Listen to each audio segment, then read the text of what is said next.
우리가 신앙생활 하면서요, 또 자주 오해하는 영역 중에 하나고, 자주 실망하게 되는 그런 일들이 좀 있는데요. 왜 그런 일들이 일어날까 했을 때, 사실 그 많은 그렇게 되는 이유 중에 하나가 이 신앙생활이라는 것을 지나치게 관념적으로 이상화하기 때문에 그런 것이 아닌가라는 생각을 했습니다. 제가 조금 문자를 썼는데요. 관념적으로 이상화하다. 이것은 실제는 아닌 거예요. 근데 우리 머릿속으로 그리는 거예요. 이 신앙생활이라는 것은 이런 것일 거야 라고 실제 현실과는 좀 동떨어진 신앙의 이상을 그려놓고 그 이상의 나를, 내 신앙을, 내 믿음을, 교회를 갖다 대니까 안 맞는 거예요. 현실하고는 떨어진 관념적인 이상인 거예요. 그래서 그런 부조화 때문에 내가 많이 실망하거나 좌절하거나 혹은 좀 이렇게 낙담하는 경우가 많은 것 같다라는 거예요. 그 중에 하나가 바로 이 신앙인의 감정의 문제라고 생각을 합니다. 신앙인의 감정의 문제.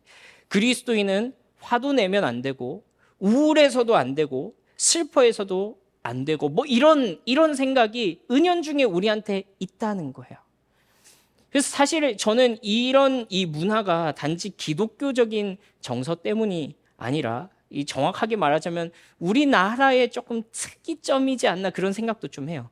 이 전통적인 유교의 문화와 기독교 신앙이라는 것이 믿음 안에서 교묘하게 결합되면서 우리가 이제 신앙생활 하는 것도 기독교 생활하는 것도 좀 어떨 때는 유교적으로 기독교 생활을 할 때도 있다는 거예요.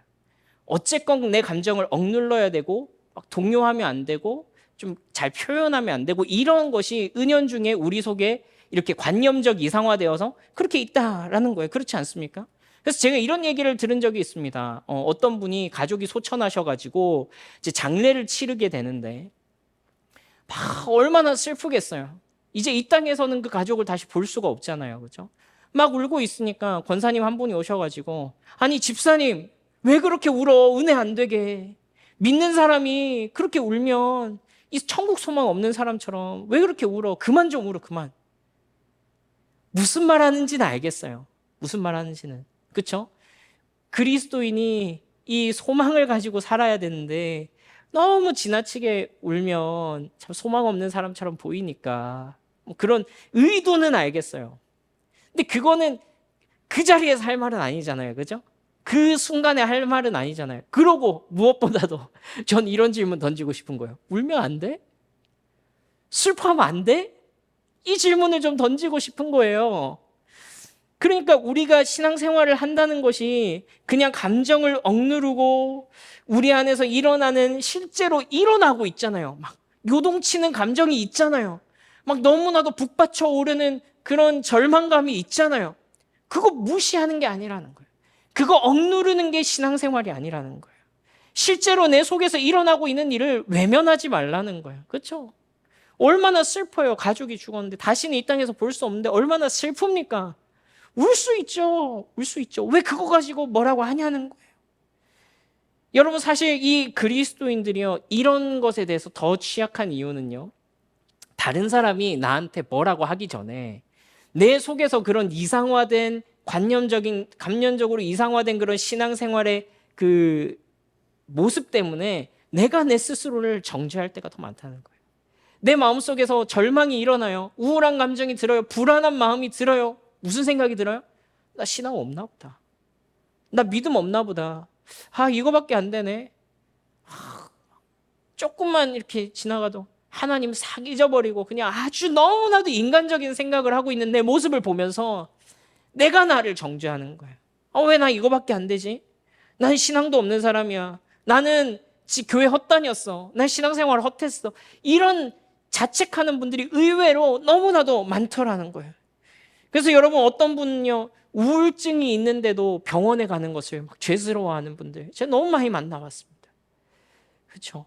내가 예수님 믿는 사람인데 어떻게 정신과 진료를 받나?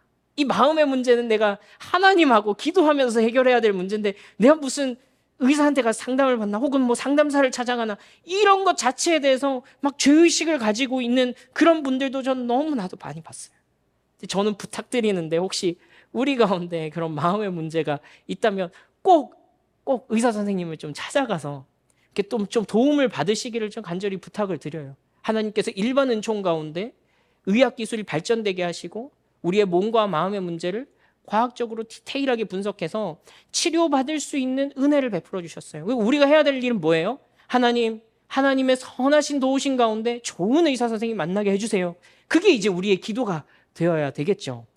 마음이 어려우면 꼭 진료와 상담을 받으시는 또 우리 오아시스 교회 가족들 되면 좋겠습니다. 근데 여러분, 제가 오늘 이 소망으로 사는 사람들 시리즈를 시작하면서 우울하면 병원 가세요로 이 설교를 마무리하면 제가 설교할 필요가 없지 않겠습니까? 그렇죠?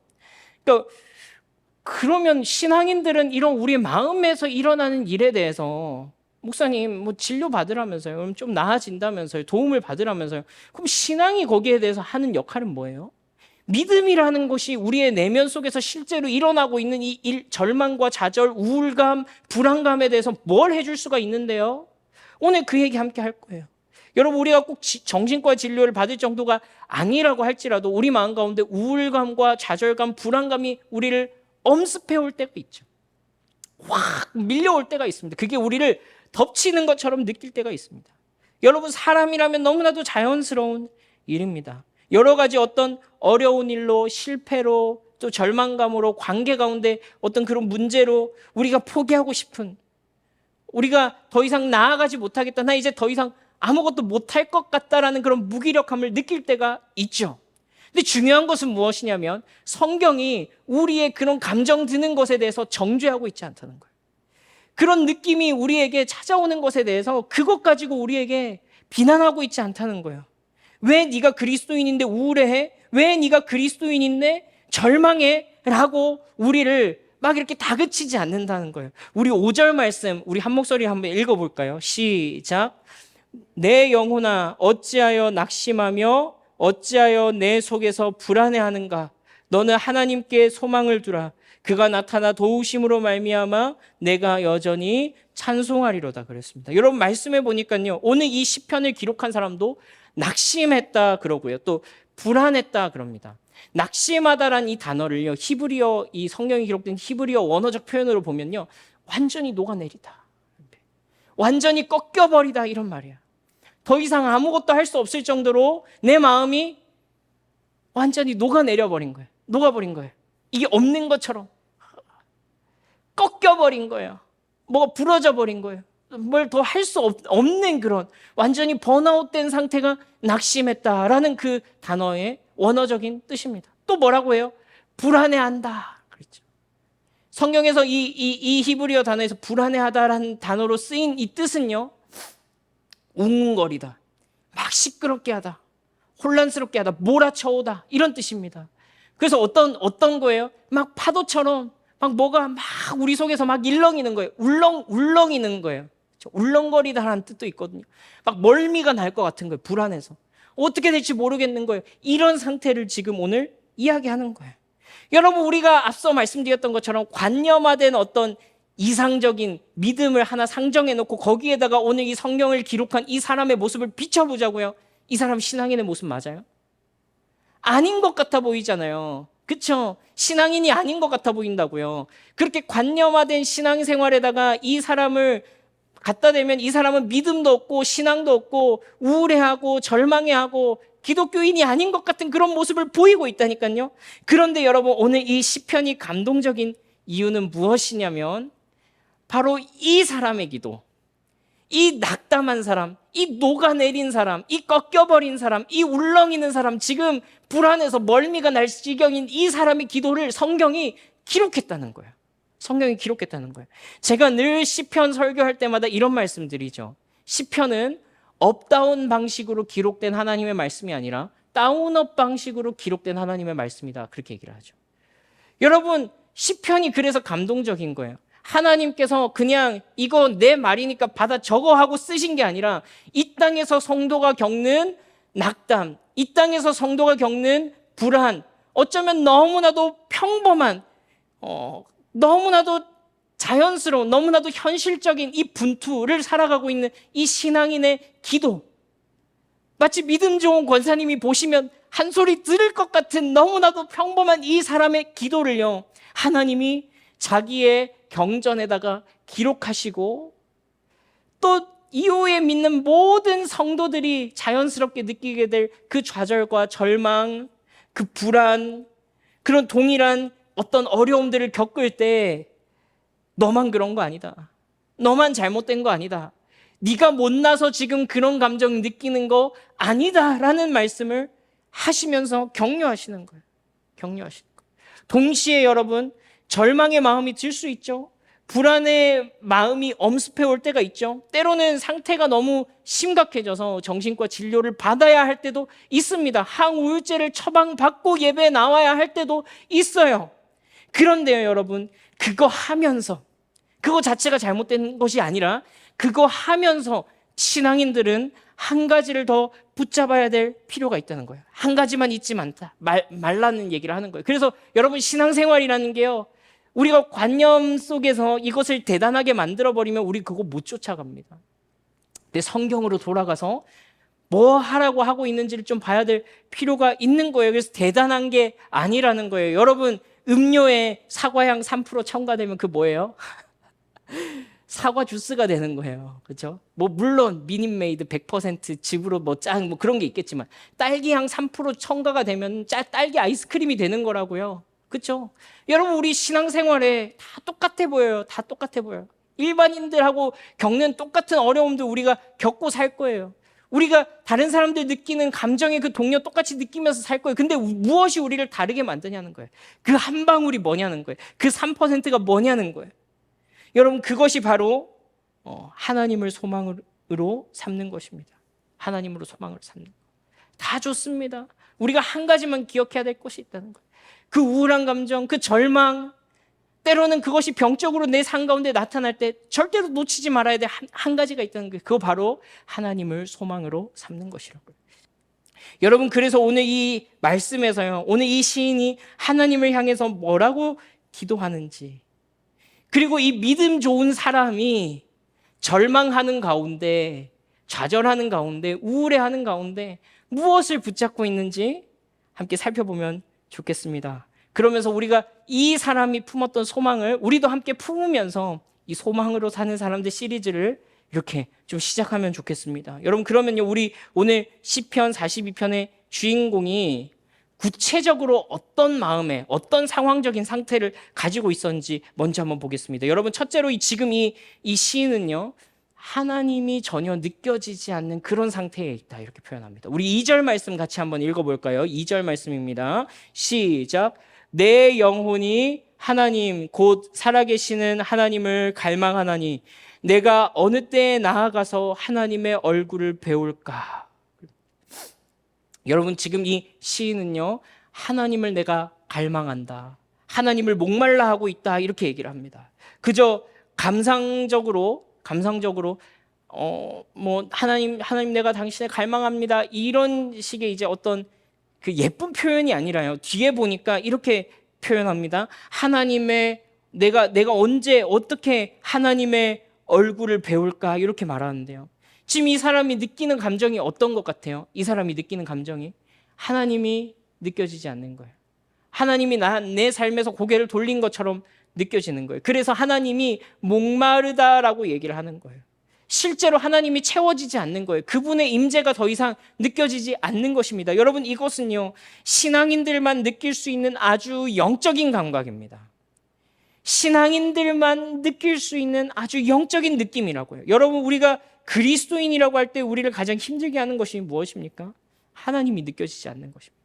더 이상 하나님의 임재가 느껴지지 않는 것입니다. 내가 하나님을 안 믿는 것 아닙니다. 하나님, 내 신앙이 없는 것 아닙니다. 그런데 하나님이 더 이상 느껴지지 않습니다. 내가 하나님을 만났던 그 순간이 있는데, 하나님께서 내 삶을 인도하신다는 그 확신이 있었을 때가 있는데, 이제 더 이상 하나님 느껴지지 않는 거예요. 하나님이 목마른 거예요. 하나님, 왜 이제 더 이상 나에게 안 찾아오세요? 하나님, 왜 더 이상 나에게 그런 감정적인 그 영역에서 터치해주지 않으세요? 라는 느낌이 들 때가 있다는 거예요. 아무런 감각이 없는 것처럼 느낍니다. 하나님이 더 이상 내 삶에 개입하시지 않는 것처럼 느껴집니다. 그때 우리 신앙인들은 어떻습니까? 지독한 고독을 느끼죠. 여러분, 이것은 믿음이 있기 때문에 느끼는 고통이에요. 여러분들이 신앙이 없어서 이걸 느끼는 것이 아니라 우리가 신앙이 있기 때문에, 우리가 믿음이 있기 때문에, 우리가 하나님을 신뢰하는 사람이기 때문에 우리 속에서 느껴지는 감정이라고요. 또 그뿐만 아니고요. 우리 3절 말씀도 같이 한번 보면 좋겠는데요. 우리 함께 한번 읽어보겠습니다. 시작. 사람들이 종일 내게 하는 말이 네 하나님이 어디 있느뇨 하오니 내 눈물이 주야로 내 음식이 되었도다. 내 내적으로도 하나님이 느껴지지 않고요. 외적으로도 사람들이 보기에도 어때요? 하나님이 어디 있냐라고 얘기를 하는 거예요. 사람들이 이렇게 조롱하는 거예요. 야, 너 맨날 교회 다닌다고 하더니 네 인생 왜 그래? 야, 너 이제 신앙생활 한다고 하더니 왜 네 삶에서 아무것도 바뀌지가 않아? 그냥 전이랑 왜 똑같아? 예수님 믿는다고 하더니 하나님이 너한테 해준 게 뭐가 있어? 이런 조롱하는 소리가 들리는 거예요. 뭐 꼭 이런 소리를 듣지 않더라도 사람들이 나 교회 다니는 거 다 알고 있는데 뭔가 내 인생이 속 시원하게 안 풀리고 뭔가 괜히 막히는 것 같으면 위축되는 거예요. 뭔가 잘 안 되는 것 같고 뭔가 내가 믿음이 부족해서 나한테 이게 해결이 안 되는 것 같고 이런 느낌을 받을 때가 있다는 거예요.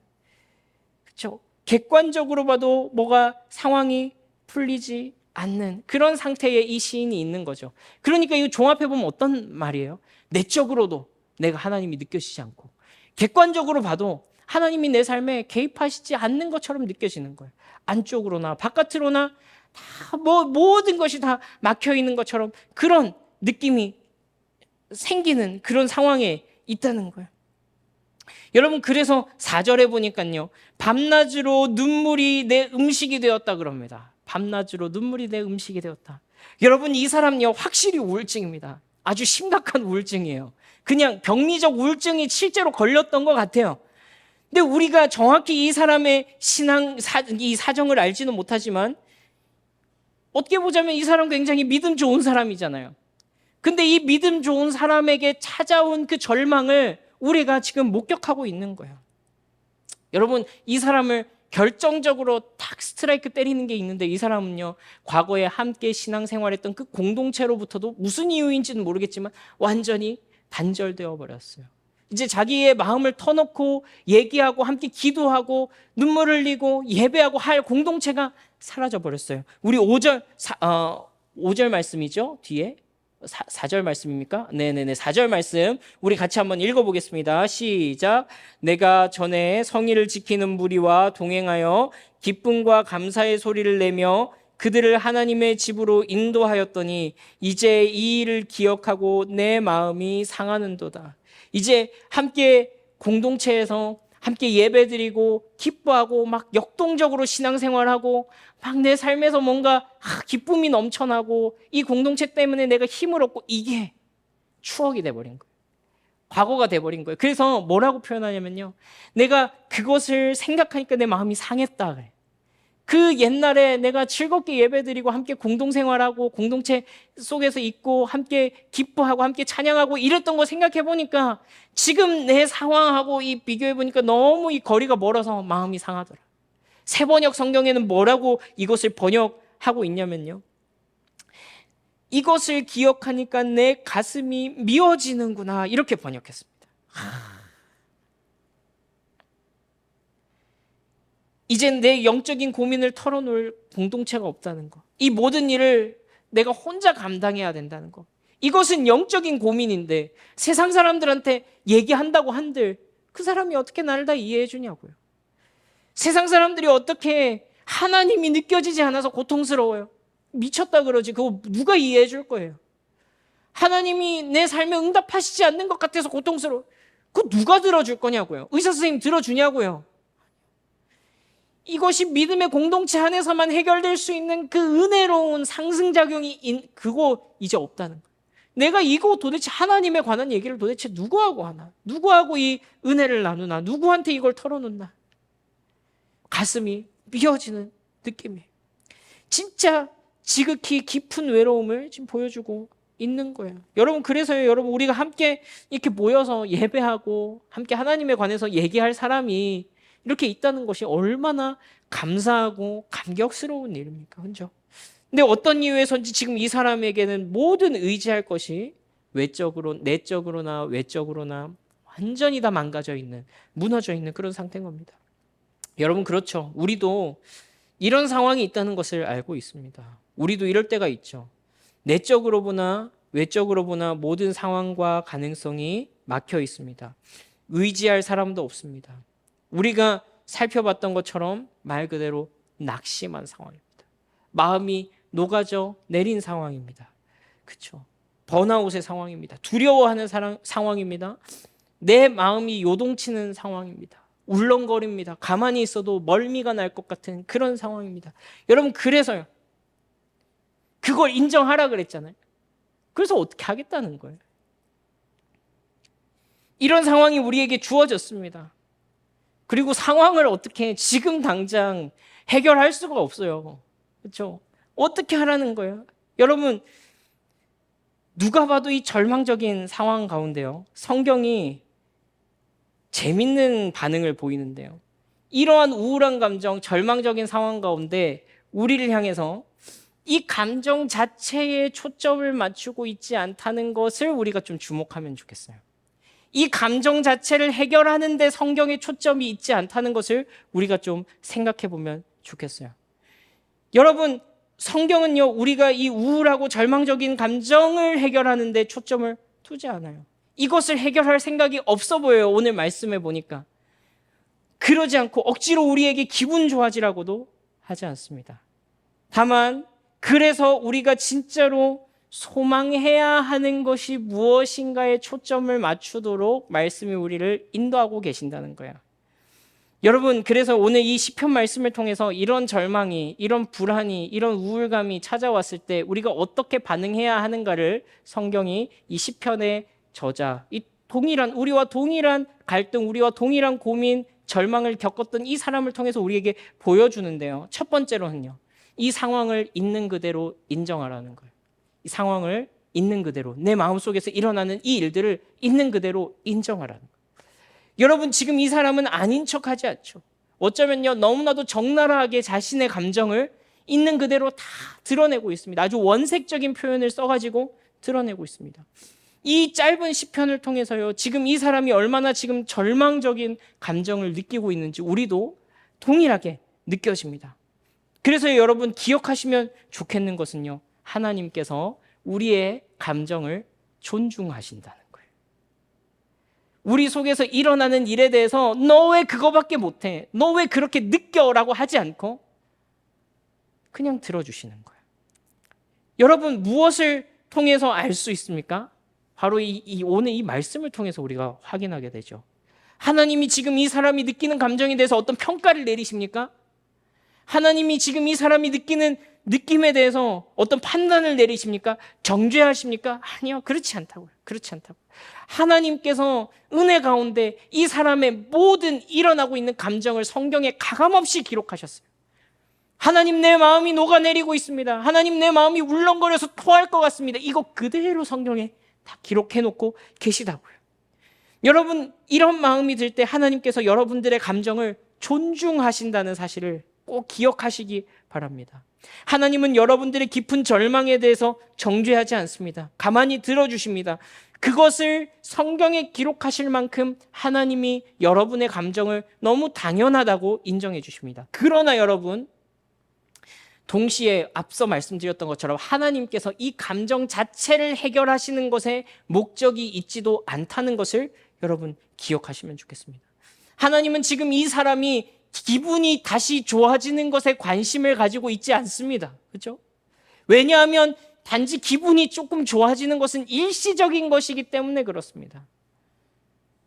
좀 우울한 감정이 조금 나아지는 것은 언제든지 그것이 다시 찾아올 수 있기 때문에 그렇죠. 하나님은 우리의 감정을 존중하시지만 우리의 감정을 뒤치다꺼리 하시는 분도 아니죠. 왜냐하면 그분은 우리에게 가장 필요한 것을 주시기 원하시기 때문에 그렇습니다. 그래서 여러분 이렇게 우리의 감정, 우리의 상황을 있는 그대로 인정했다면 오늘 이 화자는, 이 시인은 뭐라고 이야기합니까? 내 감정이 이렇기 때문에, 내가 이렇게 절망적이기 때문에, 내 상황이 내적으로나 외적으로 절망적이기 때문에 그래서 어떻게 하는 거예요? 그래서 이렇게 절망적이기 때문에 이렇게 표현하는 거예요. 주님, 내가 당신을 갈급해합니다. 주님, 내 속에서 이런 일들이 일어나고 있기 때문에 하나님, 내가 당신이 지금 너무나도 필요한 상황입니다 라는 고백을 하고 있는 거예요. 그것이 1절입니다. 우리 1절 말씀 한 목소리로 함께 읽어보겠습니다. 시작. 하나님이여, 사슴이 시냇물을 찾기에 갈급한 같이 내 영혼이 주를 찾기에 갈급하나이다. 여러분, 이 사람이 뭐라고 합니까? 주님, 내가 너무 우울합니다. 절망적입니다. 불안합니다. 내 감정의 문제 해결해 주세요라고 하지 않고, 주님, 그래서 내가 지금 당신이 너무나도 필요합니다라고 말하고 있는 거예요. 여러분, 여기서 1절에서 갈급하다라고 하는 이 표현은요, 단순히 목마르다 이런 때만 쓰는 표현이 아니고요, 내가 무엇을 욕망하다 하는 표현으로도 쓰는 단어입니다. 헐떡거릴 정도로 갈망하다, 이런 표현입니다. 아주 원색적인 욕구를 드러내는 말인 거예요. 사슴이 건기에, 이 이스라엘 땅에는 건기와 우기가 있었거든요. 건기에 시냇물이 다 말라버려가지고 그 물을 찾아서 며칠 동안 헤맸는데 물을 마실 수가 없어요. 목구멍이 달라붙을 것 같은 그런 헐떡거리는 욕망함이 하나님을 향한 욕망인 거예요. 하나님을 갈망한다, 하나님을 갈급해한다라는 표현이에요. 여러분, 그래서요, 우리가 지금 이 시편의 기록자, 이 신앙 좋은 사람을 존중하는 이유는, 이 사람을 지금 리스펙할 수밖에 없는 이유가 여기 있는 거예요. 이 감정의 소용돌이 속에서도 내가 진짜 갈망해야 하는 것이 무엇인지를 놓치고 있지 않다는 거예요. 우울한 감정이 들었을 때, 불안한 감정이 들었을 때 그 감정 자체에 매몰돼서 이 감정 자체를 해결하는 것에 초점을 두고 있지 않고, 더 근원적으로 내가 그 근원에 무엇을 갈망해야 하는가를 놓치고 있지 않다는 거예요. 자기의 감정을 솔직하게 인정하고 드러내고는 있지만 그 감정의 파도에다가 자기를 올라태워가지고 같이 이러고 있지는 않다는 거예요. 여러분, 그래서 이 사람은요, 파도처럼 몰려오는 이 감정의 소용돌이 속에서 흔들리지 않는 진리의 자기를 딱 붙들어 매고 있는 거예요. 5절 말씀 우리 같이 한번 읽어보겠습니다. 시작. 내 영혼아, 어찌하여 낙심하며 어찌하여 내 속에서 불안해하는가? 하나님께 소망을 두라. 그가 나타나 도우심으로 말미암아 내가 여전히 찬송하리라. 여러분, 한 100년 전쯤에 영국에서 활동하셨던 정말 20세기 최고의 설교자라고 불리는 그 목사님 한 분이 계신데, 마틴 로이드 존스 목사님이란 분이에요. 이분이 이렇게 표현을 했어요. 지금 이 사람은 자기 자신에게 설교하고 있다. 지금 이 사람은 스스로를 향해서 설교하고 있다. 여러분, 설교를요, 저만 하는 거 아닙니다. 여러분도 하실 수 있어요. 여러분도 혼자 있는 가운데 여러분들의 영혼을 향해서 설교할 수 있다고요. 자기에게 설교하기. 절망과 불안과 공포가 나를 엄습해 올 때 여러분 어떻게 하라는 거예요? 제가 여러분들의 불안이 아무것도 아니라고 얘기하고 있는 게 아니에요. 여러분들의 우울감이 아무것도 아니라고 얘기하고 있는 게 아니에요. 여러분들의 의지가 약해서 그렇다고 얘기하고 있는 게 아니에요. 의지를 사용해서 무엇을 소망해라, 그런 얘기를 하고 있는 게 아니에요. 여러분, 다만 이 눈물이 주야로 내 음식이 되었다라고 표현하는 이 깊은 우울증 가운데 빠져 있었던 이 사람이 고백한 것처럼 자기의 영혼을 향해서 선포해 보라는 거예요. 자신의 영혼을 향해서 좀 일깨워줘 보라는 거예요. 내 영혼아, 왜 낭망하느냐? 왜 두려워하느냐? 너는 하나님께 소망을 두라. 지금 네가 집중해야 할 것은 네 감정이 어떠한가가 아니라 하나님께 소망을 두는 것이다 라는 이 사실을 우리의 영혼에게 한번 좀 선포해 보라는 거예요. 여러분, 저는요, 이 얘기를 하면서요, 이것이 여러분들의 감정이, 여러분들의 기분이 괜찮아지는 문제와는 별개의 문제라는 것을 여러분과 나누고 싶습니다. 여러분들의 영혼을 향해서 선포하십시오. 여러분들의 우울감이 사라질 것입니다. 여러분들의 영혼을 향해서 선포하십시오. 지금 토할 것 같은 그 마음이 금세 괜찮아질 것입니다. 이 얘기를 하고 있는 것이 아니라는 거예요. 여러분들의 감정을 해결하는 문제와는 다른 문제라는 거예요. 저에게 목사님, 그렇게 하면 우울한 감정이 나아집니까? 라고 저한테 반문하신다면 글쎄요, 잘 모르겠습니다. 전 장담할 수 없습니다. 그러나 여러분, 제가 진리 안에서 여러분들에게 장담할 수 있는 것이 한 가지 있는데요, 그것은 무엇이냐면 이 폭풍 같은 감정의 소용돌이 속에서도 이것이 여러분들의 영혼이 완전히 낙담해버리는 것을 붙잡아 줄 것이라는 사실입니다. 여러분들의 감정 괜찮아지지 않을 수도 있어요. 여전히 불안한 마음이 상존하고 있을 수도 있어요. 그러나 그것 때문에 여러분들의 영혼이 삼키운 바 되는 그것을 막을 수 있을 거라는 거예요. 흔들리지 않는 소망을 붙잡고 그 파도가 지나서 다시 쓸려 나갈 때까지 그 자리에 그대로 서 있을 수 있는 힘이 되어줄 거라는 거예요. 여러분들에게 감정이 괜찮은 것과는 별개로 여러분들의 영혼이, 여러분들의 우울과 불안이 빼앗을 수 없는 깊은 평안을 주리라는 사실입니다. 여러분의 감정을 있는 그대로 인정하십시오. 그러나 그 감정의 파도 위에 여러분들을 내맡기지는 마십시오. 하나님이 느껴져서 하나님을 갈망하라는 것이 아닙니다. 하나님을 갈망할 마음이 들어서 그럴 느낌이 들기 때문에, 그런 감정이 들기 때문에, 다시 예배하고 싶은 생각이 들기 때문에, 기도하고 싶은 마음이 들기 때문에 하나님 앞에 나아가라는 게 아니에요. 그렇기 때문에 나에게 지금 가장 필요한 것이 무엇이냐?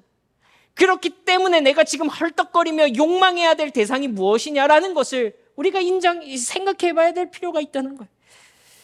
여러분, 그리고 이것에 더해서 이와 같이 여러분들의 감정이 소용돌이칠 때, 여러분들의 믿음이 이렇게 요동치는 것 같을 때, 여러분들에게 이와 같은 은혜를, 이와 같은 하나님 사랑을, 이와 같은 그분의 은혜를 일깨워줄 공동체가 있는가 하는 거예요. 우리가 그런 공동체가 되어가고 있는가 하는 거예요. 내가 나 스스로 절망과 우울의 늪에 빠져 있을 때, 우리가 이번 주에 함께 나눴던 것처럼 우리가 이 절망의 늪에 그냥 빠져버리지 않도록, 우리가 무엇을 소망하고 우리가 어떻게 안전할 수 있는지를 일깨워줄 공동체가 필요하다는 거예요. 우리가 서로가 서로를 그와 같이 섬겨야 된다는 거예요. 내가 흔들릴 때 여러분들이 저를 붙잡아 주셔야 돼요. 여러분들이 흔들릴 때 제가 여러분들 붙잡아 주셔야 되고, 이쪽 줄이 흔들릴 때 이쪽 줄이 붙잡아 주셔야 되고, 이쪽 줄이 흔들릴 때 이쪽 줄이 붙잡아 주셔야 되는 거예요. 그것을 상기시켜 줘야 되는 거예요. 슬프지, 힘들지, 낙담되지, 맞아, 그거 자연스러운 거예요. 그런데 내가 너 위해서 기도할게. 내가 너 위해서 함께 엎드릴게. 하나님 앞에 함께 나갈게. 네 속에 하나님이 다시 너에게 그 영혼의 안전함을 지켜주시도록, 그것을 너가 확신하도록, 그것 때문에 모든 상황이 변하지 않았지만 마음속에 그 영혼 가운데 알 수 없는 평안이 너를 사로잡으시도록 내가 기도할게. 그런 공동체가 필요하지 않겠냐는 거예요. 우리가 그런 공동체가 되어야 되지 않겠냐 하는 거예요. 그냥 마음이 맞기 때문에, 재미있기 때문에 그런 이유가 아니라, 나에게 여전히 하나님이 나의 소망이 되신다는 것을 일깨워 줄 수 있는 그런 공동체가 되면 좋겠다는 거예요. 그런 공동체가 우리 교회가 될 수 있다면, 여러분, 이곳이 얼마나 안전한 곳입니까? 이것이 얼마나 진짜 안전한 영적인 공동체가 될 수 있겠는가 하는 거예요. 여러분, 우리 말씀을 마무리하면서요, 우리 들은 말씀을 생각하면서 이 시편 42편 1절에서 5절까지의 말씀을 생각하면서 한번 읽어보면 좋겠거든요. 우리 한 목소리로 1절부터 5절까지 우리 큰 목소리로 함께 한번 읽어보겠습니다. 시작. 하나님이여, 사슴이 시냇물을 찾기에 갈급한 같이 내 영혼이 주를 찾기에 갈급하나이다. 내 영혼이 하나님 곧 살아계신 하나님을 갈망하나니 내가 어느 때에 나가서 하나님의 얼굴을 배울까? 사람들이 종일 내게 하는 말이 네 하나님이 어디 있느뇨 하오니 내 눈물이 주야로 내 음식이 되었도다. 내가 전에 성의를 지키는 무리와 동행하여 기쁨과 감사의 소리를 내며 그들을 하나님의 집으로 인도하였더니 이 일을 기억하고 내 마음이 상하는도다. 내 영혼아, 네가 어찌하여 낙심하며 어찌하여 내 속에서 불안해하는가? 너는 하나님께 소망을 두라. 그가 나타나 도우심으로 말미암아 내가 여전히 찬송하리로다. 여러분, 그렇습니다. 여러분, 우리가 이 사람이 이와 같이 절망스럽고 참 번잡스럽고 요동하는 그 가운데서도 품었던 소망, 그런 소망이 우리 가운데도 있습니까? 여러분 가운데 그 소망이 실제하고 있습니까? 그것이 어떤 관념이나 추상적인 그것이 아니라 실제로 여러분 가운데 그 흔들리지 않는 소망을 소유하고 있습니까? 여러분, 이 소망의 실체를 가지고 계신지 있는지 없는지 헷갈리신다면 제가 다시 그것을 일깨워 드리겠습니다. 여러분은 너무나도 이와 같이 확실한 소망을 가지고 있는 사람들입니다. 여러분, 기독교적인 소망이 우리의 영혼을 붙잡아 줄 수 있는 가장 큰 이유는요, 기독교적인 소망은 아직 일어나지 않은 미래의 막연한 희망사항에 관한 이야기가 아니라 역사적으로 일어난 일에 근거해서 가지게 되는 소망이기 때문에 그렇습니다. 무슨 말이냐면요, 우리의 영혼의 안전, 하나님이 우리를 버리지 않으심, 또 우리의 삶 가운데 개입하셔서 우리의 궁극적인 영혼의 안전을 보장하심, 이런 것이 될지 안 될지 모르는 막연한 희망에 근거한 것이 아니라 예수님이 이미 십자가에서 우리의 영혼을 위하여서 죽으시고 부활하셨다는 그 역사적인 사실의 사건에 근거한 것이기 때문에 그렇다는 거예요. 이것이 복음이 우리 가운데 우리의 감정의 문제에 대해서도 우리의 기분의 문제에 대해서도 소망이 될 수 있는 이유라는 거예요. 하나님 도대체 어디에 계십니까? 하나님 왜 내 삶에 아무 일도 안 하십니까? 라는 마음이 들 때 우린 무엇을 기억해야 돼요? 친히 아무것도 하지 않으시고 그냥 가만히 계신 하나님이 아니라 사람의 몸을 입고 이 땅 가운데 오셔서 우리를 위해서 실제로 사시고 죽으시고 부활하시고 하나님 보좌 우편에 앉아 계시다가 다시 오실 그 주님을 믿음으로 이 땅에 오셔서 자신의 살과 피를 내어주신 것으로 확증되는 것입니다. 자기의 아들을 내어주시니까 그 아들과 함께 가장 좋은 것을 너희에게 주시지 않겠느냐라고 하는 그 약속에 근거한 소망입니다.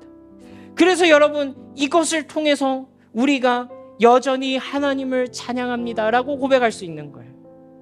내 상황 나아지지 않았어요. 내 기분 나아지지 않았어요.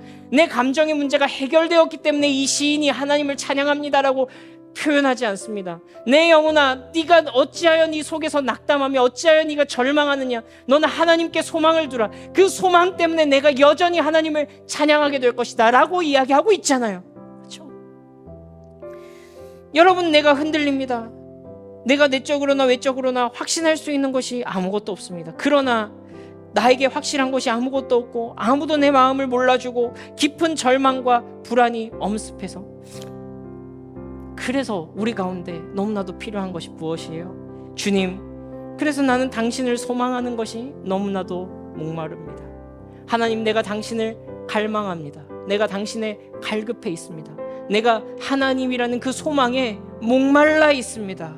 당신을 향한 소망이 나에게 회복되는 것이 너무나도 필요합니다.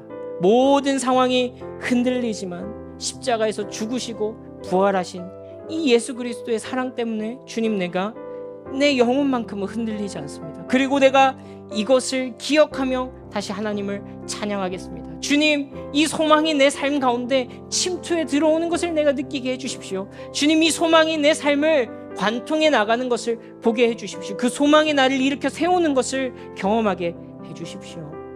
여러분, 우리 가운데 이러한 소망이 터져나오는 그런 은혜가 있기를 간절히 바랍니다.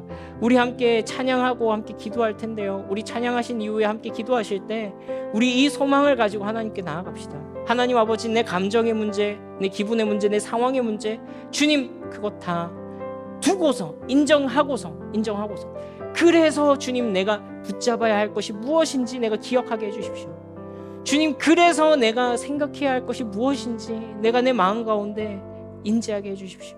그것은 하나님 당신을 향한 소망이고 당신을 향한 갈망입니다. 하나님, 그래서 내가 당신이 필요합니다 하는 그 고백을 우리가 오늘 함께 할 수 있기를 바랍니다. 우리 지금 이 시간 함께 찬양하시고 함께 기도하시겠습니다.